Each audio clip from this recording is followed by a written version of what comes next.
আসসালামু আলাইকুম গাইস, আশা করি সবাই ভালো আছেন। লাউ শাক দিয়ে আলু দিয়া কই মাছ দিয়ে রান্না করব। প্রথমে কই মাছ কটা ভালো করে ভেজে নেব। ভেজে নেওয়ার পরে ভিতরে পেঁয়াজ কুচি দিয়ে বাদামি নারকেলের ভিতরে আদা বাটা দিয়ে একটু কষিয়ে নেব। নেওয়ার পরে এর ভিতরে দিব হচ্ছে মরিচের গুঁড়া, তারপরে দিব হলুদের গুঁড়া, হলুদের গুঁড়া দেওয়ার পর এটাকে সুন্দর করে কষিয়ে নিব।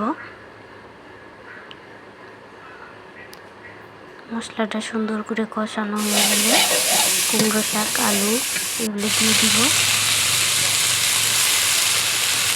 এগুলো দিয়ে দেওয়ার পরে সুন্দর করে নাড়াচাড়া করে কষিয়ে নেব।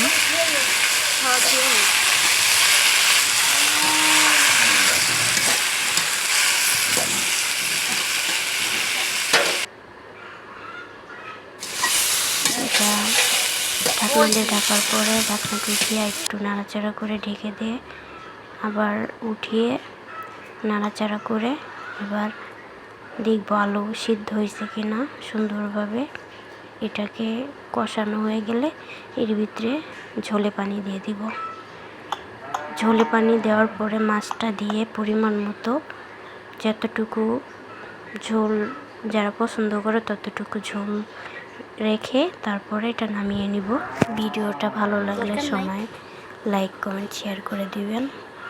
কি কোথা থেকে দেখতেছেন এটা কমেন্টে জানান।